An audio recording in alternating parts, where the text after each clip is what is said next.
Значит, надо с чего начать. Собственно, когда мы говорим о Польше, то надо понимать, что, конечно, с одной стороны, это не только наши соседи, но, в общем-то, можно сказать, наши двоюродные братья. То есть у нас во многом даже общая история, мы похожи по языку, по происхождению, то есть тоже славянский народ. Но, с другой стороны, наши отношения за прошедшие там 1000 с лишним лет складывались, так скажем, очень непросто. То есть, как правило, в общем-то, мы с польским государством были враждебны. И, собственно, не враждебны мы бывали только в двух случаях, что либо когда Польша входила в состав нашей страны, как это было там царство польское, либо если оно, значит, нами контролировалось с помощью какого-то, скажем так, марионеточного фактически руководства.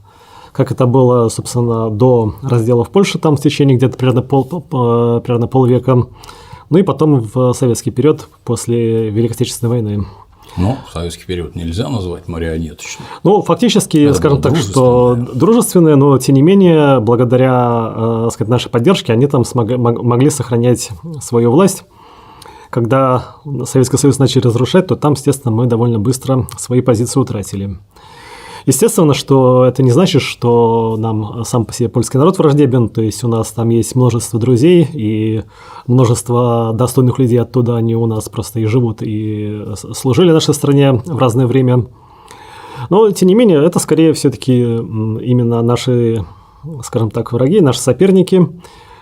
В общем-то, в принципе, это в основном вызвано исторически тем, что и сказать, Россия, тогда еще Русь и Польша, они претендовали на гегемонию вот в этой части мира, то есть в Восточной Европе.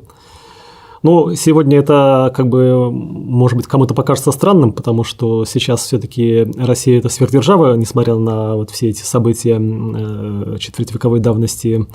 Ну, а Польша, скажем так, тоже держава, но отнюдь не сверх.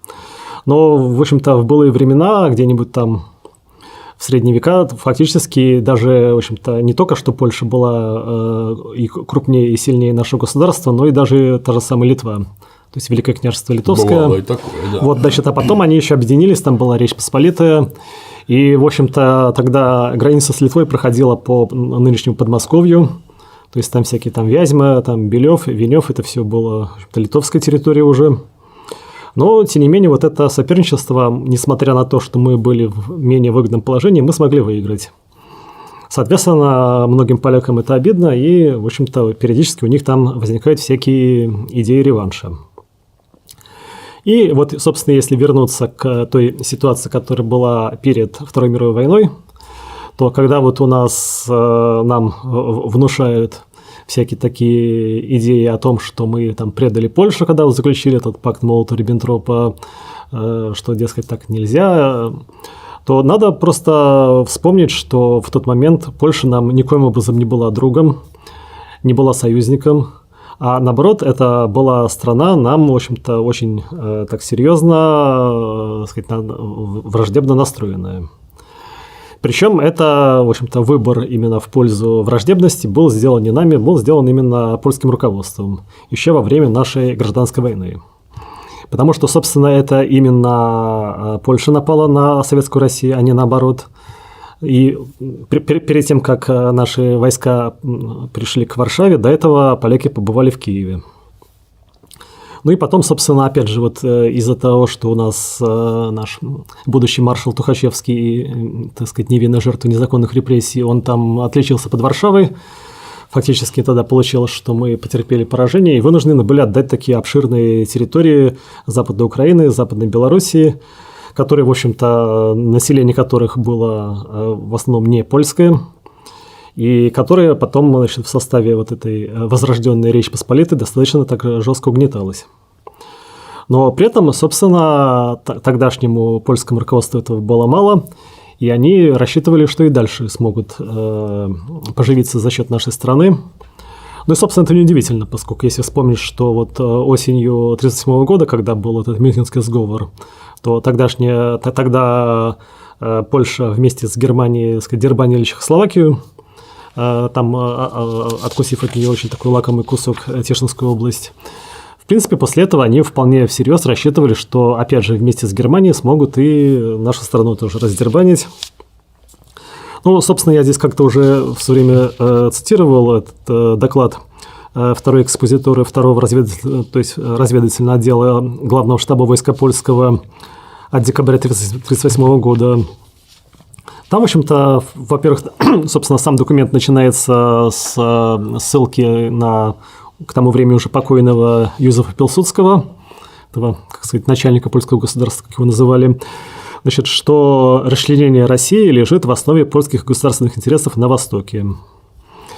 Ну и дальше там, по мнению авторов этого документа, именно в тот момент уже как раз наступает удачное время, что сегодня, во время углубляющегося общего кризиса в Советской России и нарастающей заинтересованности в российском вопросе со стороны динамичных государств, прежде всего Германии, стремящихся к изменениям в нынешнем положении, Польша может снова проводить свою линию в большой восточной политике. Ну и дальше там это говорится, что вот поэтому наше положение сводится к следующей формуле. Кто будет принимать участие в разделе? Ну, нашей страны имеется в виду. Польша не может оставаться пассивной в этот знаменательный исторический момент. Мы должны заблаговременно подготовиться к нему как физически, так и эмоционально. Ну, здесь могут сказать, что это вообще документ внутренний, то есть это как бы доклад польской разведки там своему руководству, то есть поэтому, значит, там мало ли какие там планы строятся. Но дело в том, что есть как бы документы внешние, то есть как раз именно в это время польские дипломаты вполне так активно зондировали почву на предмет того, чтобы вот вместе с Гитлером нашу страну, так сказать, поделить. Вот, например, опять же, вот это декабрь 1938 года, и как раз 28 декабря того же года состоялась беседа советника посольства Германии в Польше Рудольфа фон Шелли с посланником Польши в Иране Карши-Сидлевским. Значит, и тут что ему, значит, Карши-Сидлевский, значит, сообщил своему коллеге. Политическая перспектива для Европейского Востока ясна. Через несколько лет Германия будет воевать с Советским Союзом, а Польша поддержит добровольно или вынужденно в этой войне Германию.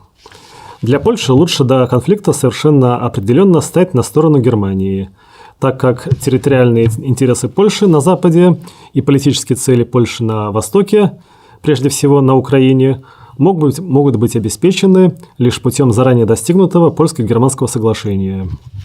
Он, Карши-Сидлевский, подчинит свою деятельность в качестве польского посланника в Тегеране осуществлению этой великой восточной концепции, так как необходимо, в конце концов, убедить и побудить также персов и афганцев играть активную роль в будущей войне против Советов.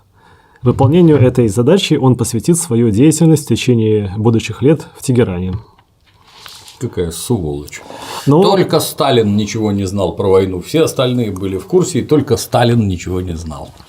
Ну, собственно, вот то, что нам через 2 с небольшим года пришлось вводить войска в Иран и, собственно, сказать, Тегеран брать фактически штурмом, это, в общем-то, во многом вызвано тем, что там как раз вот активно действовали всякие наши доброжелатели, настраивая иранское руководство против нас.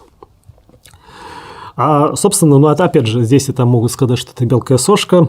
Но, собственно, вот даже когда министр иностранных дел Германии Риббентроп беседовал с своим коллегой, то есть министром иностранных дел Польши Юзефом Беком, через месяц примерно после этого, то есть в конце января 1939 года, то, опять же, как там, значит, было отмечено в этих германских записях, что господин Бек не скрывал, что Польша претендует на советскую Украину и на выход к Черному морю. То есть, фактически, что получается? Что перед нами враг, соответственно, врага предать невозможно. И поэтому вот начавшиеся события Второй мировой войны с нашей точки зрения, то есть с точки зрения нашей страны, можно трактовать однозначно, что один наш враг побил другого врага. Угу. В общем-то, и поэтому, значит, тут нам совершенно стыдиться нечего. И, собственно, то, что потом произошло, опять же, 17 сентября 1939 года, когда мы ввели свои войска на территорию Западной Украины, Западной Белоруссии, ну, фактически, во-первых, на тот момент как раз именно в тот день польское руководство удрало из страны. А надо сказать, что они там практически с самого начала военных действий, они, значит, из Польши, то есть из Варшавы сперва бежали там в приграничье, потом пересекли румынскую границу как раз 17 сентября. А, в общем-то, реально, к тому же, на тот момент уже основные силы польской армии были либо разбиты, либо окружены. Ну, собственно, тут достаточно просто прикинуть вот так соотношение потерь. Значит, на потерь поляков против немцев и против нас. Потому что если там, собственно, против немцев польская армия тогда потеряла где-то примерно 66 тысяч убитыми и где-то 133 тысячи ранеными, против Красной армии это, соответственно, 3,5 тысячи убитыми и где-то 20 тысяч ранеными. То есть, фактически, в общем-то, даже не в разы, а в десятки раз меньше.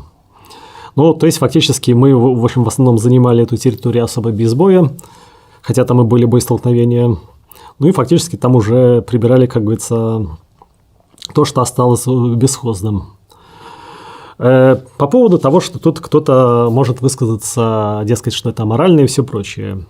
Тут вообще вот наша умиляет логика нашей либеральной интеллигенции, ну, собственно, вообще интеллигенции, потому что она у нас, это, как бы сказать, отличается умом и сообразительностью. То есть, если вот, скажем, кто-то там побьет нашу страну и отнимет у нее какие-то территории, или мы заключим там по своей глупости какой-то невыгодный договор, то это уже все с концами, это на века, то есть это уже пересмотреть нельзя. Угу. А вот обратное это недопустимо. То есть, если, значит, вот поэтому получается, что вот в 2020 году, когда наша страна была слаба, Польша могла у нас отнять эти территории, то есть это все. Это было справедливо. Да, это справедливо, это все уже не навеки, это пересмотру не подлежит. А то, что мы где-то через 19 лет решили, воспользовавшись, опять же, ситуацией, вернуть это обратно, это все это недопустимо, это нарушение там ленинских норм внешней политики там, или общечеловеческих ценностей, но там можно придумать, значит, какой-нибудь такой благовидный, красиво звучащий предлог. Собственно, это все, ну и постоянно наблюдается. То есть вот даже вот сейчас, вот скажем, вот тот же самый Крым, то есть это то, что там Хрущев его передал, это все как бы... Значит, неважно, там, значит, законно, незаконно, это все уже свершившийся факт, это все навеки. То, что там забрали обратно, там даже несмотря на то, что тут референдум был, а отдавали это без референдума, ну, это неинтересно никому. Вот. Значит, ну, а с точки зрения нормальной логики, здесь, в общем-то, политика, это, в общем-то, фактически она отражает реальное соотношение сил. То есть, поэтому, значит, если вот страна слаба, то естественно, что несмотря на любые там договора, которые она успела заключать, там любые союзы, в конце концов ее просто, значит, порвут. Да, ее либо порвут, либо, по крайней мере, поставят на то место, в которое она, значит, может фактически, как бы, ну, соответствует ее реальной силе. Если страна, наоборот, усиливается, то она, в общем-то, опять же, рано или поздно там займет такое, скажем, более достойное место там в этом мировом, так сказать, концерте держав. Угу. Вот, и поэтому там, опять же, тут нам совершенно стыдиться нечего. Вот, тем более, что, опять же, там, у нас вот когда сочиняют всякие там сказки по поводу того, что там вот был совместный парад, значит, в Бресте, а точнее, как бы наши наиболее одаренные, так сказать, особи, они даже говорят, что там была куча этих парадов. Ну, реально там, как сказать, это у нас не было с немцами союза, у нас было, согласно вот этому пакту, было, так сказать, предварительно оговорено, значит, разграничение сфер влияния.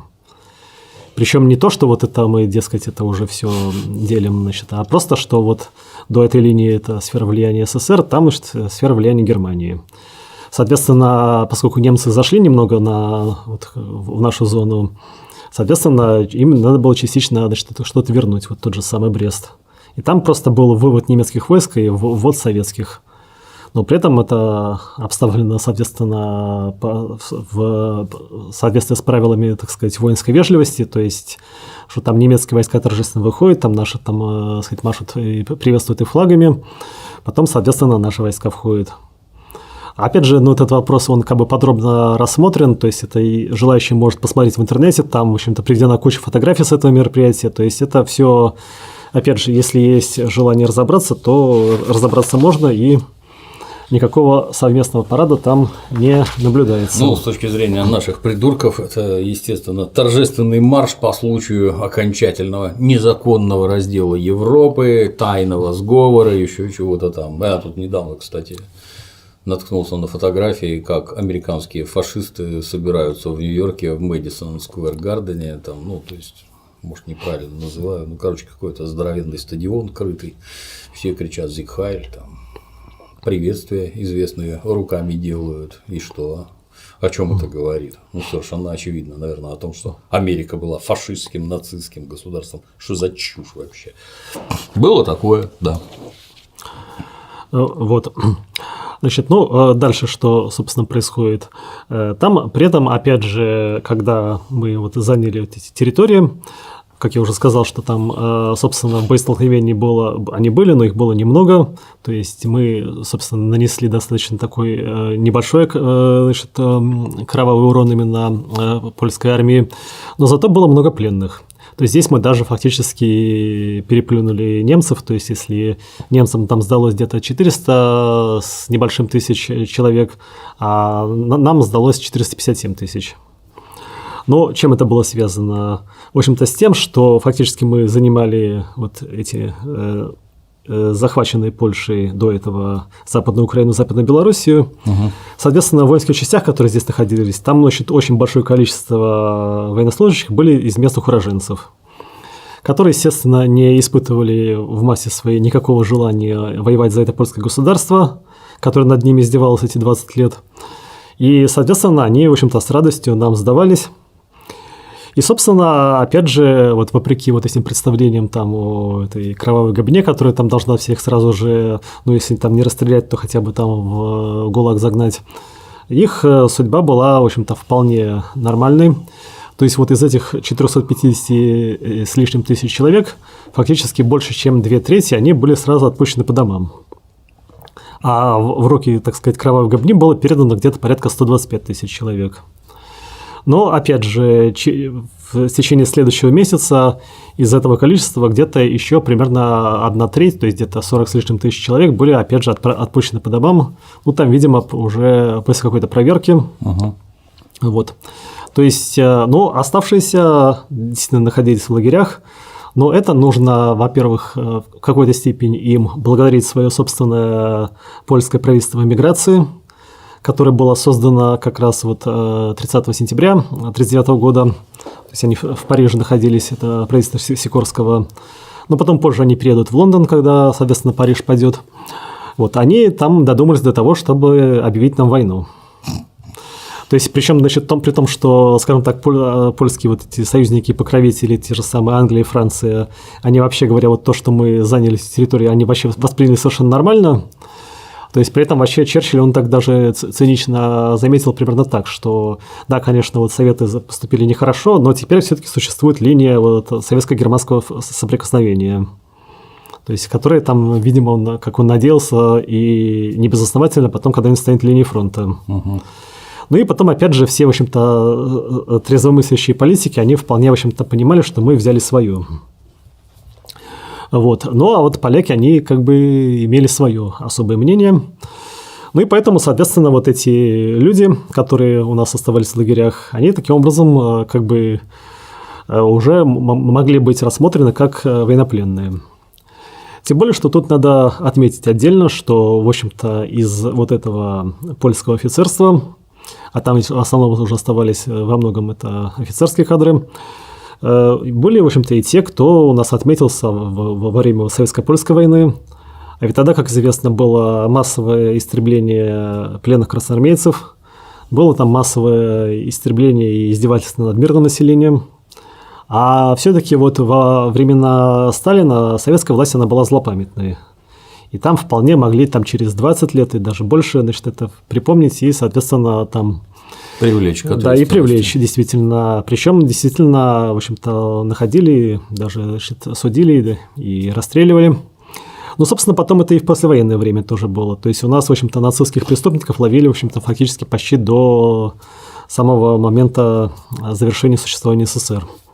Тем не менее, поляков у нас из числа вот этих бывших военнослужащих в, скажем так, системе мест заключения оказалось довольно много.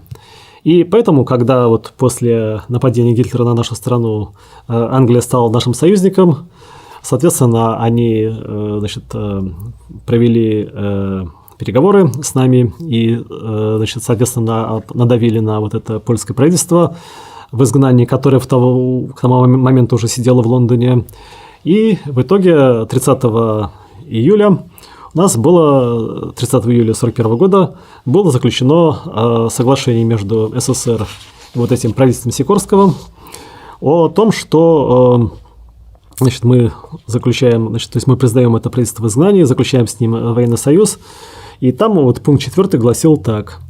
Правительство СССР выражает свое согласие на создание на территории СССР польской армии под командованием, назначенным польским правительством, согласие советского правительства.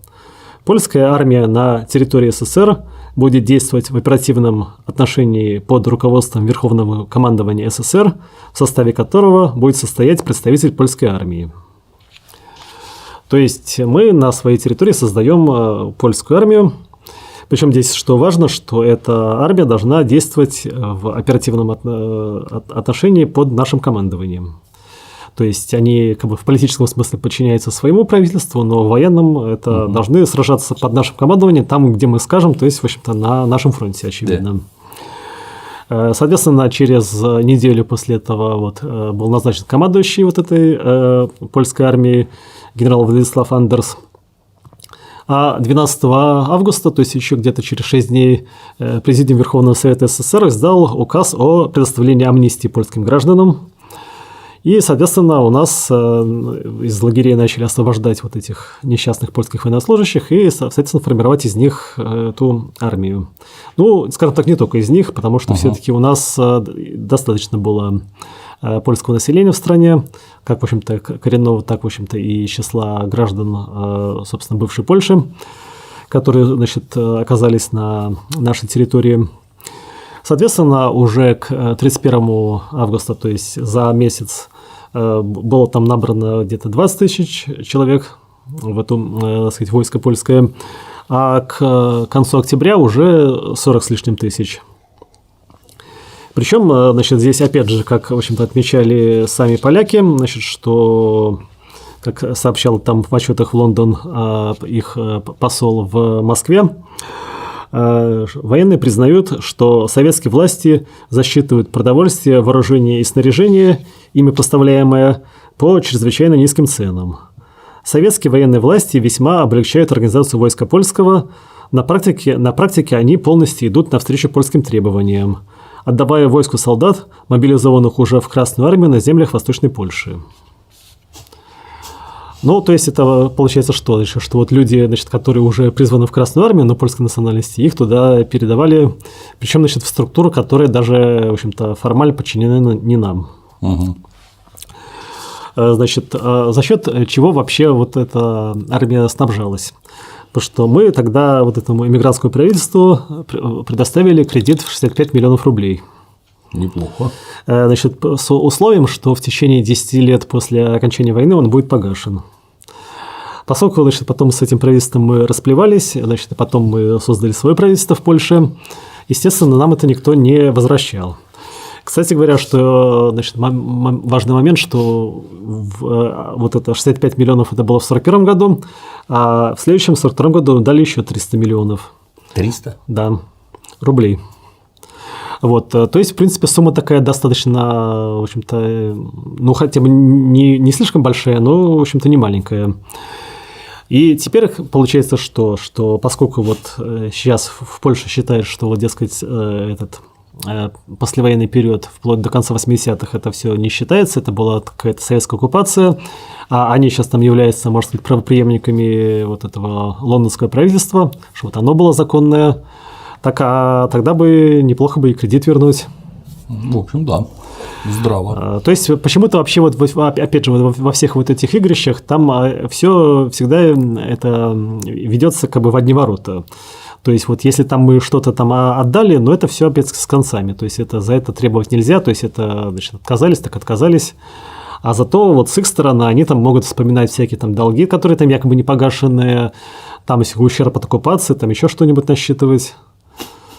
Но здесь, опять же, наверное, как-то имеет смысл все-таки тоже, в общем-то, когда наши, так сказать, партнеры начинают слишком наглеть, значит, как-то их это одергивать и в общем-то, напоминать вот такие моменты. Потом, опять же, что интересно, что вот те военнопленные, которые были освобождены из наших лагерей, они получили денежную компенсацию. Причем там как получалось, что рядовым эта компенсация выдавалась в размере 500 рублей. Значит, ну, для того, чтобы понимать, что это такое, значит, вот на тот момент, ну, это, скажем так, очень такая хорошая зарплата, ну, скажем так, для рабочего, для служащего. То есть, например, вот моя бабушка, она как раз вот где-то ближе к концу 30-х, она получала 300 рублей в месяц. При этом, в общем-то, довольно-таки неплохо жила. То есть, это, значит, вот рядовым. Офицеры получали, естественно, гораздо больше. То есть, там, например, подполковники, майоры получали где-то по 3000, полковники 5000, соответственно, генералам 10 тысяч. Ну, а личный генерал Андрес, он получил 25 тысяч рублей. Значит, в компенсацию за вот те самые страдания, которые он перенес, можно сказать, в наших лагерях. То есть, опять же, в общем, получается, что довольно-таки щедро с ними поступили. Но эти люди в ответ, в общем-то, совершенно не спешили как бы совершить ответную какую-то любезность и как-то отплатить, сказать, добром за добром. Потому что вот отправка этой армии на фронт вот этим польским командованием всячески саботировалась. То есть, например, когда 3 декабря 1941 года в Москву, собственно, приехал вот лично Сикорский, то есть глава эмигрантского правительства, то во время переговоров со Сталиным он начал настаивать на том, что вообще вот польскую армию надо направить в Иран. Чтобы, значит, там, потому что там, видимо, как раз вот будет это основной фронт, значит, борьбы где-то там на Ближнем Востоке. Ну, соответственно, дальше, видимо, там Сталин либо вспылил, либо там просто решил усовестить своего собеседника и, значит, и заявил, что обойдемся без вас, можем всех отдать, сами справимся, отвоюем Польшу, тогда вам ее отдадим. Но что люди на это скажут? Ну, собственно, если это была попытка устыдить, то она, в общем-то, была явно, так сказать, слишком наивная и как бы тут, как говорится, плюнь в глаза, все божья роса. Да, может, ему видно было, что разговаривать бесполезно. Ну, в общем-то, да. В сердцах хоть что-то сказал.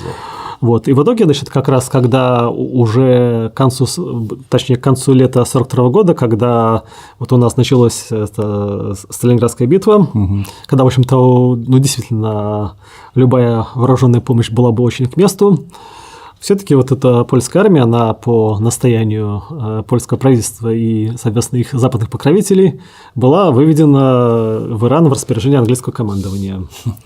То есть, значит, туда к тому моменту там уже было 80 тысяч военнослужащих, соответственно, и еще плюс 37 тысяч, соответственно, членов их семей, то есть мирного как бы польского населения. Вот. Кстати говоря, опять же, действительно, как я и сказал, значит, тут, кстати, я вижу цитату, что действительно польский главком, вот этот генерал Андерс, он заявил, что стратегический центр тяжести войны передвигается в настоящее время на Ближний и Средний Восток.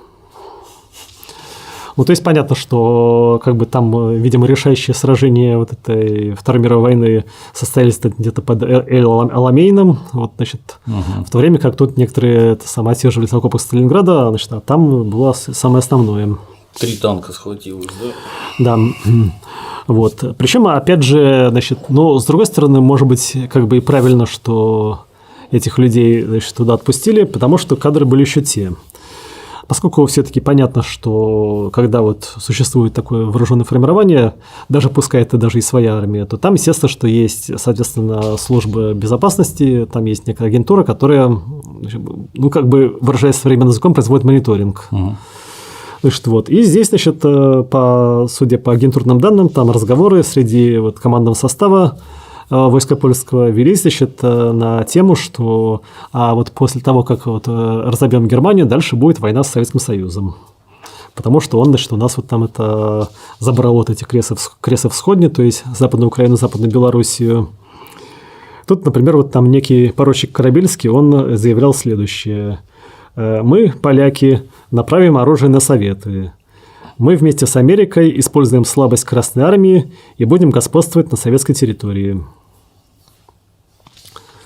Значит, вот. А в издаваемой в этой польской армейской газете «Орел Белый», то есть это «Белый орел», была опубликована статья капитана Рудковского, где, среди прочего, говорилось следующее. «Большевики на краю гибели, мы, поляки, только и ждем, когда нам дадут оружие, тогда мы их прикончим». Ну, это как раз, да, действительно, вот накануне Сталинградской битвы, то есть, действительно, у нас ситуация очень, очень тяжелая. Ну и, соответственно, там у кое-кого возникают такие вот дурные мысли, что нельзя ли как-то этим воспользоваться. На пару с нацистами, да. Ну да. Ну, здесь, опять же, можно еще раз все-таки вспомнить слова Черчилля по поводу поляков, что там все-таки бывает две Польши. То есть одна из них это совершает чудеса храбрости, а другая там присмыкается в гнусности. Вот это в данном случае, можно сказать, были именно гнусная часть польского общества, но не все были такими. Потому что, в общем-то, в той же самой армии Андерса там нашлось некоторое количество офицеров, которые все-таки были готовы сражаться на нашей стороне. И, соответственно, значит, и среди них, в общем-то, была как бы проведена некоторая работа. И в итоге у нас действительно на нашей территории была предпринята вторая попытка создать польскую армию. Но, значит, это вначале, естественно, мы создали дивизию. Это была называлась первая польская пехотная дивизия имени Тадеusza Костюшка. Соответственно, командовать ей был назначен полковник Зигмунд Берлинг. Он в армии Андерса занимал должность заместителя командира 5-й дивизии. Значит, ну, соответственно, он вместе со своими единомышленниками отказался выезжать в Иран, то есть остался здесь. Ну и в итоге, действительно, как это не странно, действительно нашлось все-таки достаточное количество, видимо, не утративших совесть польских офицеров, потому что эта дивизия, значит, она началась формироваться где-то весной 1943 года, а уже в начале октября она вступила в бой. А потом, соответственно, уже позднее там на ее базе была сформирована сперва первая польская армия, потом вторая. Там, в принципе, в планах была и третья, но там уже не срослось. То есть такие достаточно многочисленные силы, которые, в общем-то, реально воевали на нашей стране, то есть на Советско-Германском фронте. Если коротенько, за нас-то больше воевало, чем в этой армии Андерса или нет? Пожалуй, что нет, потому что там, значит, примерно сопоставимо получалось.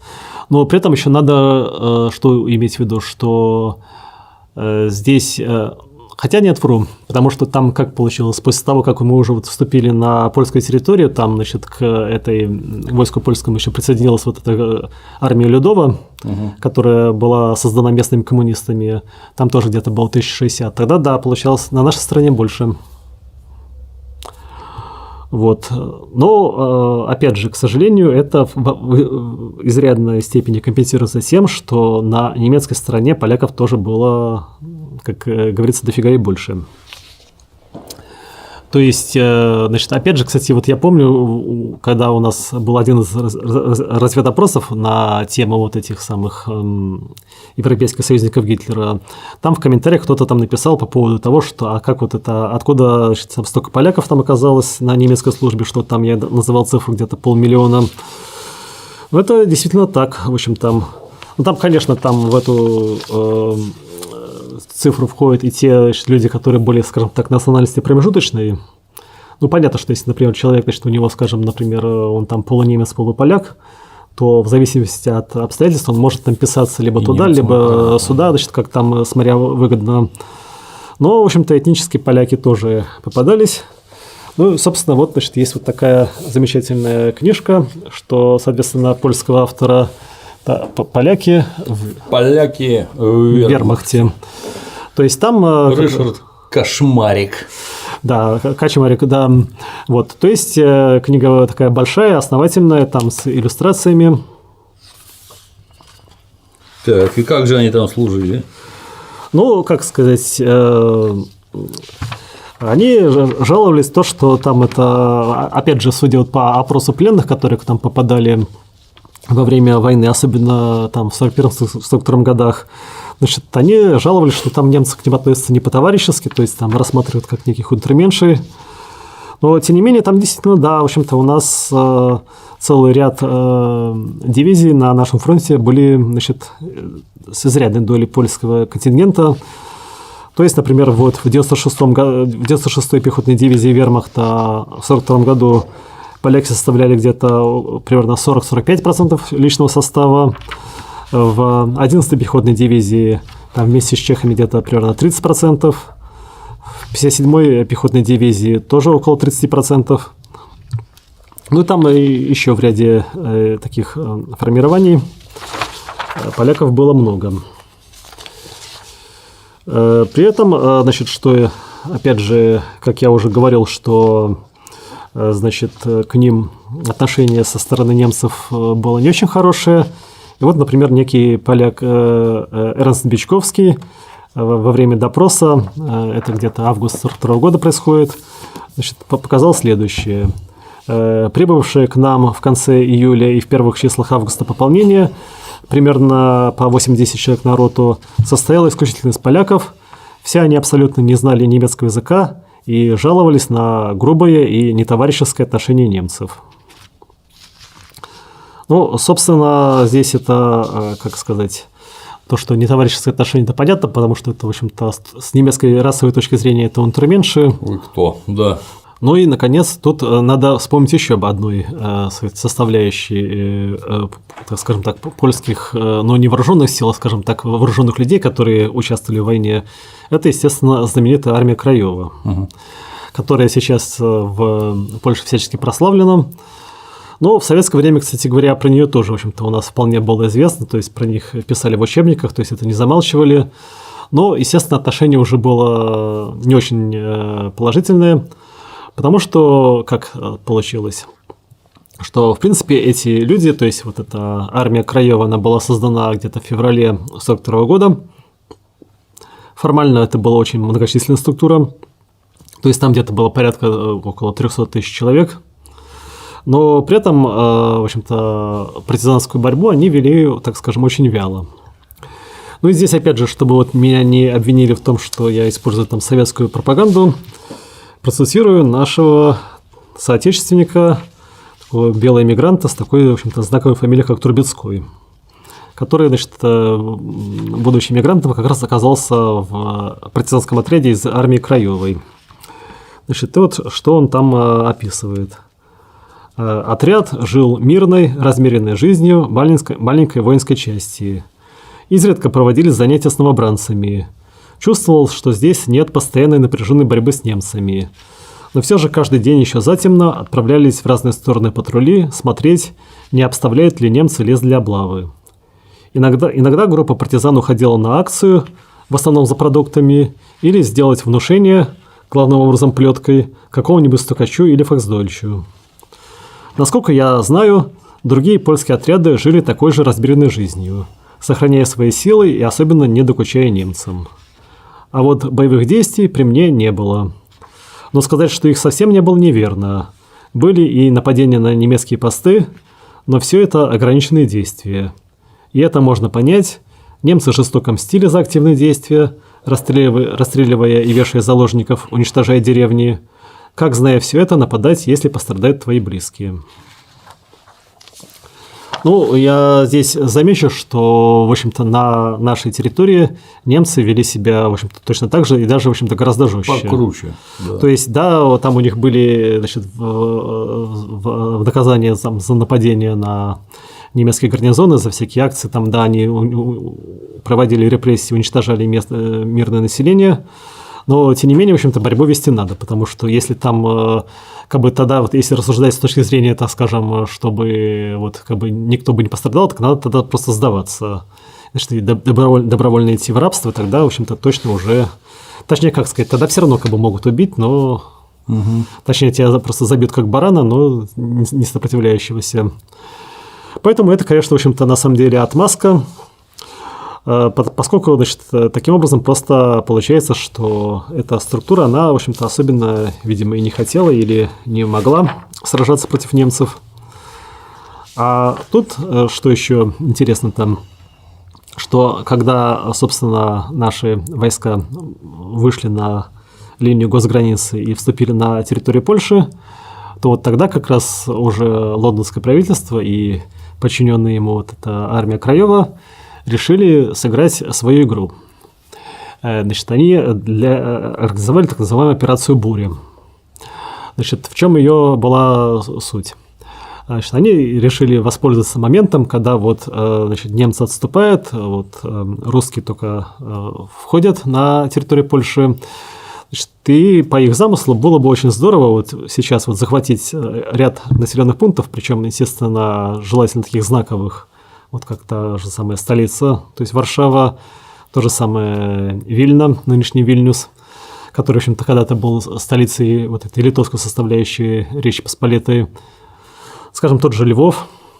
И вот на этих, скажем так, захваченных таким образом городах, значит, там провозгласить власть вот этого польского эмигрантского правительства. Причем, значит, здесь они на что рассчитывали, что, соответственно, Красная Армия на них там, сказать, не посмеет напасть, потому что это вроде как все-таки союзники, хотя уже успели с ними расплеваться по поводу Катыни. Вот. А немцы тоже это воспримут с благодарностью, потому что таким образом создается такой как бы заслон. То есть между Красной Армией и Вермахтом, который к тому моменту уже терпит во все поражения, возникает такая полоска вот этой польской территории под властью этого эмигрантского правительства. Соответственно, то есть немцы этому тоже, видимо, обрадуются, и с их стороны препятствий особо не будет. То есть вот такой был замысел. Соответственно, вот это план операции «Буря», он был разработан еще в конце 1943 года, ну, а стал осуществляться он, собственно, летом 1944 года, когда вот части соединения Красной Армии подошли вот к этим названным мною городам. Причем, значит, что там получилось, что, в общем-то, значит, соответственно, вот было 3 таких знаковых места. Ну и, скажем так, в 2 случаях получился фарс, а в одном случае трагедия. Ну, значит, трагедии я имею в виду Варшаву. Ну, значит, а фарс, он имел место, во-первых, в городе Вильна, потому что там, значит, какая была ситуация? Значит, вот подходят наши войска туда, и там на связь с нашим командованием выходит некий, как он представился, полковник Вилк, то есть Волк, из польского, который объявляет, что вот у него тут это партизанская дивизия, они там готовы этот город освободить. Значит, ну, наши поверили, в итоге там поляки сунулись, там получили люлей от немцев, значит, в итоге потом они разбежались и дальше в дальнейшем штурме города участия не принимали. Вот. Ну, а после того, как туда уже вошли наши войска, то есть освободили Вильнюс, то там, значит, поляки сразу же вошли следом за ними, и как дальше это, значит, докладывали, соответственно, командование 3-го Белорусского фронта, значит, в городе началось следующее. Поляки безобразничают, отбирают насильно продукты, рогатый скот и лошадей у местных жителей, заявляя, что это идет для польской армии. Имеет место угрозы, что если местные жители Литвы будут сдавать продовольствие Красной Армии, то поляки за это их накажут. Вот, ну, то есть, фактически получается, что они не смогли, значит, проявить себя в бою, но зато фактически занялись мародерством и установлением своих порядков. Вот, в итоге, чтобы эти безобразия пресечь, вот это, так сказать, командование вот этой польской партизанской бригады было арестовано, и, соответственно, потом, значит, это направлено вот в этот, как бы, наш тыл. То есть стали, можно сказать, невинными жертвами незаконных репрессий. Кстати говоря, это нам потом ставит вину, что, дескать, это наши союзники, мы с ними так вот, так сказать, вероломно обошлись. Вот, ну, дальше в городе Львове там случилось еще интереснее. То есть, если здесь все-таки хотя бы у поляков какое-то вооруженное формирование себя проявило, то там во Львове они поступили еще круче. Там, значит, у них, значит, на здании ратуши Значит, там какая была ситуация, что наши там подняли красный флаг, но поскольку там внутри здания лестница была разрушена, то, соответственно, наши солдаты там они не рискнули там подниматься, и где-то там из окна второго этажа вывесили. А вот эти самые польские патриоты, они смогли забраться на самый шпиль, и вот там был повешен польский флаг, и, соответственно, он там в течение, так сказать, нескольких дней, значит, там висел, значит, это тем самым как бы символизируя вот это, что да, вот это здесь, так сказать, польская власть. Вот. Ну, там других действий особо не производилось. Да, тут, кстати говоря, опять же интересно отметить, значит, что вот, значит, когда вот этот процесс происходил, значит, там процитирую просто одну из польских листовок, которые там раздавались местному населению. Значит, звучало так, там, значит, «Враг сам ушел с Люблинской земли. Берем роль возрождающегося государства в собственные руки, ибо никто не может нас заменить в исполнении власти на нашей родине». Ну, то есть, значит, то, что там это рядом где-то присутствует Красная Армия, но это, видимо, не считается. Да, то есть, это просто вот это… Ушел. Как бы, да, немцы решили, что тут все хватит, там надо уйти, значит… По хатам, да. Соответственно, никто, кроме вот этих армий Краева и их лондонского руководства, не может, так сказать, ну, взять на себя миссию, чтобы по управлению этой территорией. Вот. Но, к сожалению, вот в Варшаве там случилась именно самая настоящая трагедия. То есть там, значит, правда, опять же, здесь вот в данном случае действительно существуют разные версии, то есть в том числе и то, что действительно имело место просто предательство со стороны вот того же самого местного польского командования, что они просто это, грубо говоря, подставили там своих людей под вот это фактически бросили в мясорубку. Но скорее, наверное, все-таки здесь не измена, а просто глупость. То есть ситуация была какая, что как раз в это время наши войска, они, то есть войска Первого Белорусского фронта под командованием Рокоссовского, кстати говоря, они, в общем-то, вели такое очень, значит, как бы сказать, глубокое наступление. Угу. И вот они вышли как раз к вот этой польской столице, а там, как известно, там, значит, значит, Варшава есть такое предместье с названием Прага, угу, который находится как раз на нашей стороне Вислы. Ну, его, кстати говоря, еще во времена Суворова штурмовали, значит, за что, кстати говоря, западная пропаганда нас обвиняла, что мы там это устроили, всякую там резню мирного населения. Вот, и как раз вот там получилось, что передовые подразделения Красной Армии вышли к Праге. Соответственно, местное, сказать, польское руководство во главе с генералом Комаровским, который известен под псевдонимом Бур, значит, оно решило, что все, вот Красная Армия подходит, пора вот осуществить вот этот план, то есть по взятию власти. И, значит, вот как раз вот получается, что 1 августа, значит, как раз, то есть, как получается, что, точнее, 25 июля, значит, было принято решение о восстании, а, соответственно, 1 августа, значит, оно началось. А тут буквально на следующий день немцы нанесли контрудар и нас оттуда отбросили. То есть, причем надо еще что понимать, что вот у нас, опять же, вот по этому поводу нас только ленивый не упрекает, вот, особенно наша интеллигенция любит там это рвать там на себе, сказать, нижнее белье, что, дескать, это мы там предали, значит, оставили там это Варшаву там истекать кровью и тому подобное. Ну, во-первых, что надо отметить, что вот те люди, которые это восстание осуществили, они, в общем-то, нам не друзья. То есть это восстание организовано вот этим лондонским правительством, угу, которое нам враждебно, и, собственно, организовано с целью того, чтобы не допустить нас в польскую столицу, чтобы там установить свою власть. То есть, по большому счету, поскольку… мы должны были этому помогать, да? Да, то есть это, в общем-то, даже если бы мы действительно бы решили осуществить вот такую комбинацию, что, а пускай их немцы вырежут, то мы, в общем-то, были бы в своем праве. Угу. Потому что, еще раз повторю, что предать можно только своих друзей, а врагов предать нельзя. То есть врага можно там обмануть, перехитрить, в конце концов уничтожить, но предать невозможно. А второй момент, что, собственно, мы действительно, в общем-то, не имели возможности вот прямо тогда войти в Варшаву, поскольку в общем-то, наши соединения уже были очень сильно измотаны.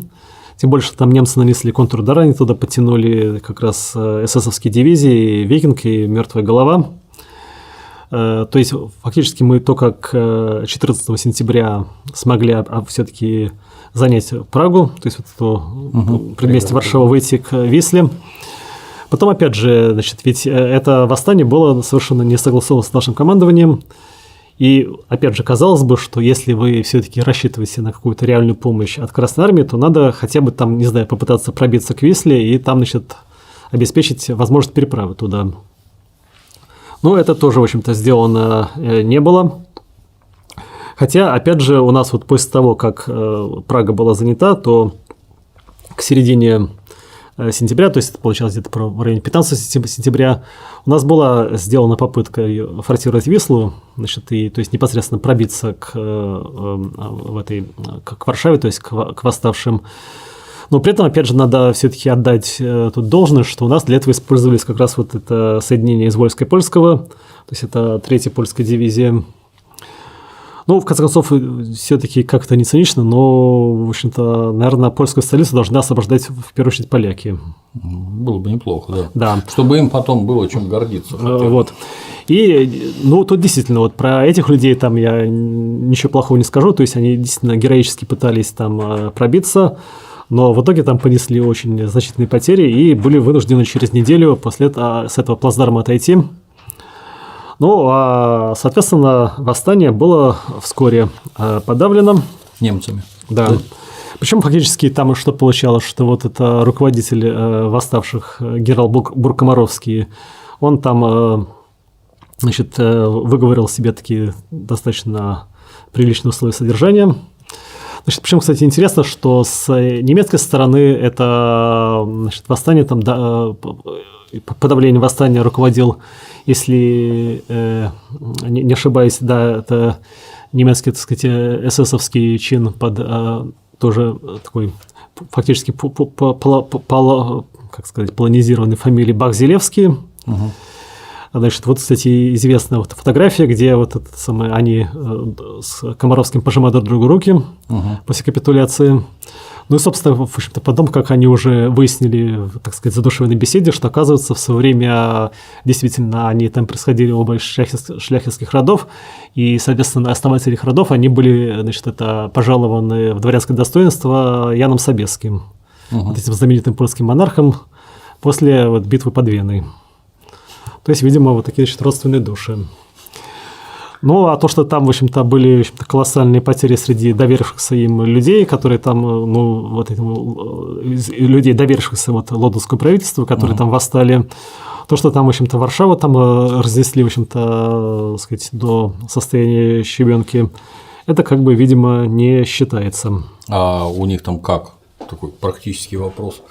Было накоплено достаточное количество вооружений, боеприпасов, или как они там восстанавливали? Было некоторое количество вооружений накоплено, но было недостаточно, значит, и в принципе мы их снабжали.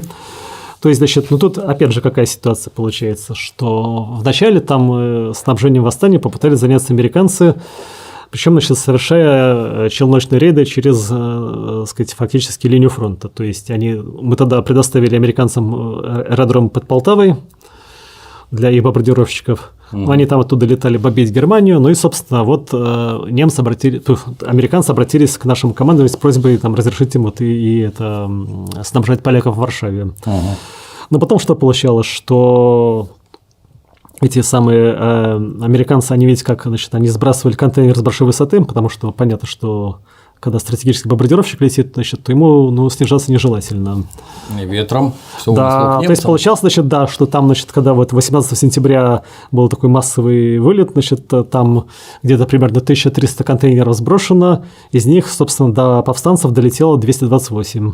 Неплохо. Остальное куда-то либо к немцам, либо где-то разбилось и утеряно.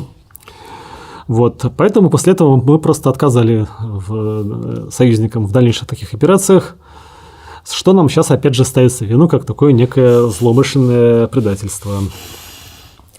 Но при этом, опять же, надо сказать, что вот этот последние полмесяца уже мы сами там летали, значит, с использованием фронтовой авиации, то есть это в основном те же самые вот У-2, вот эти знаменитые ночные бомбардировщики.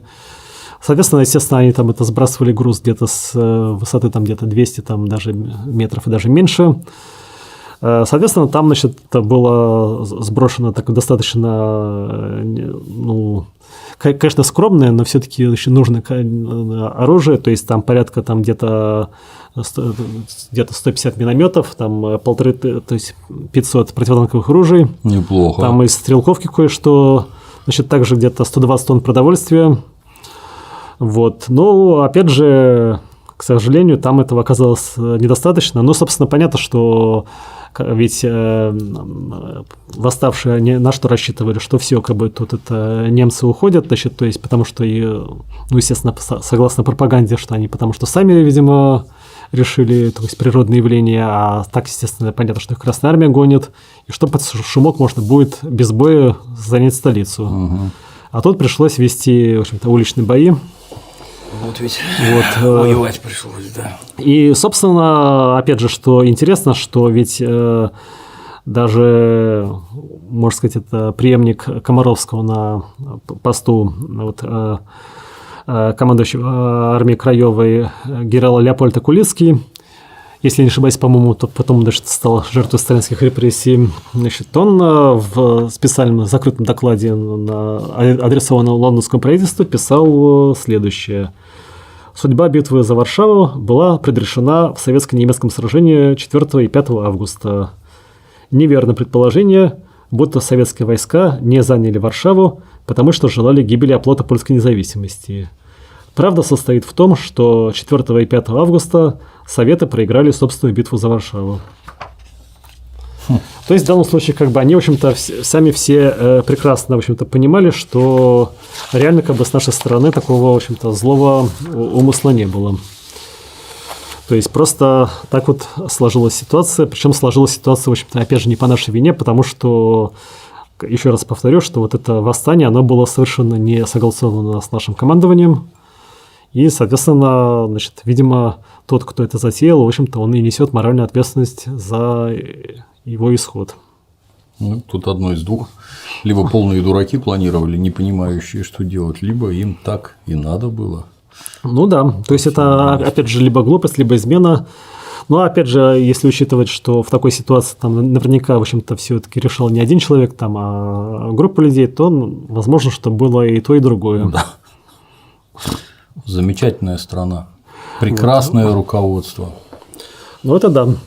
Вот, значит, кстати, опять же, тут заодно тогда можно еще разобрать один такой тоже момент, тоже изрядно мифологизированный, хотя и не относящийся непосредственно, можно сказать, к нашему, значит, то есть к Советско-Германскому фронту. Это вот тот самый штурм Монте-Кассино. Угу. Ну, значит, Монте-Кассино – это аббатство в Италии. Там проходила полоса немецкой обороны, о которую наши союзники, в общем-то, очень долго долбились, пытаясь там ее прорвать, и, соответственно, оттуда уже открывалась дорога на Рим, то есть на столицу Италии.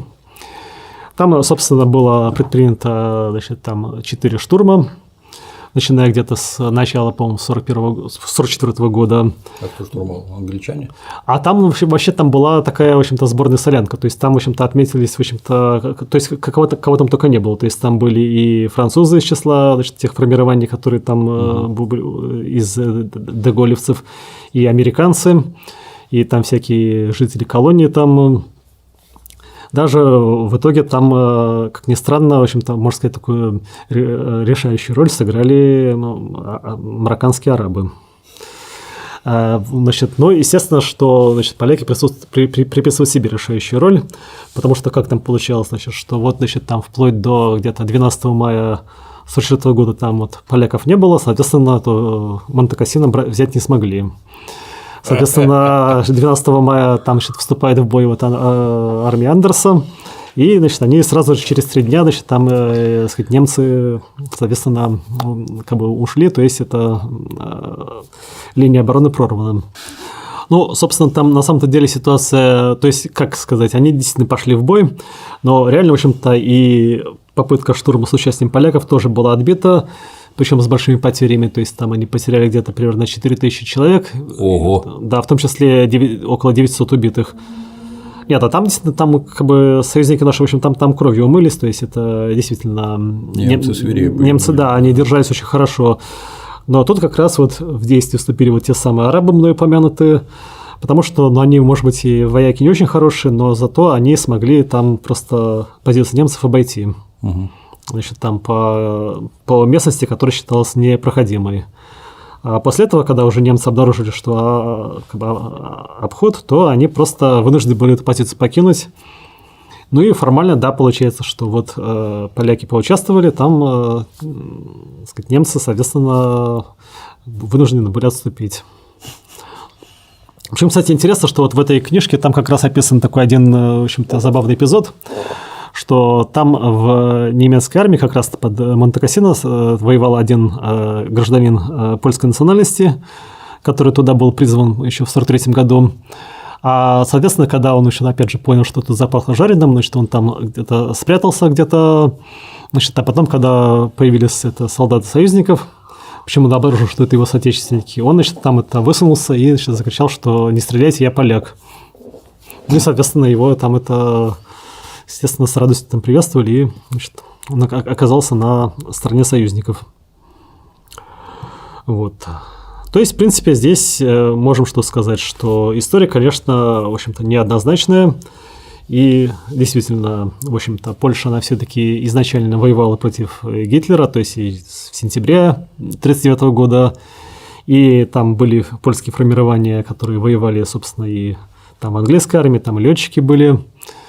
Там у них даже моряки тоже отметились. Кстати, интересно, что с время как раз именно в сентябре 1939 года там польская подводная лодка «Орел», значит, они, значит, бежали, куда, значит, бежали в Таллин, то есть столицу тогдашней независимой Эстонии, а там эстонские власти попытались эту лодку интернировать.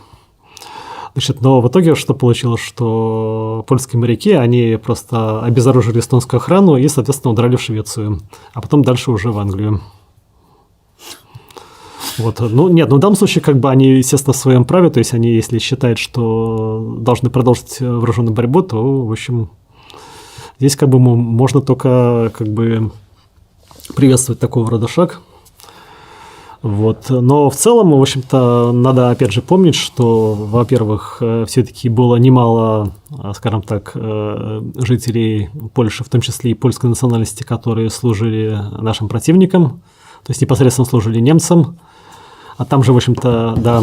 Толщина книжки говорит о многом. Да. Вот, кстати, опять же, даже у нас в Ленинградской области там по воспоминаниям партизан, значит, там в какой-то момент появились какие-то, значит, странные формирования, значит, которые говорили по-польски, то есть это, видимо, там какие-то полицейские батальоны. Вот. Ну, та же самая армия Краева была нам, в общем-то, существенно враждебной, и потом ее пришлось, в общем-то, их довольно-таки долго вылавливать там и, соответственно, защищать наш тыл. Ну, в целом, в общем, как бы было много и тех, кто был на нашей стороне вполне искренне.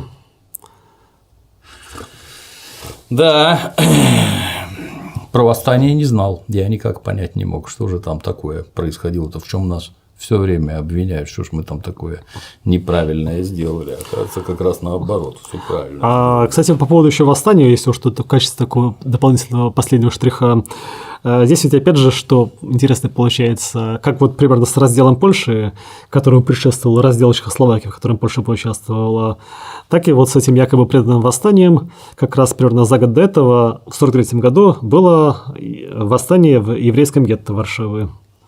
То есть там, соответственно, конкретно восстали вот эти евреи, которых там, ну, немцы, собственно, в общем-то, фактически вели, так сказать, зачистку.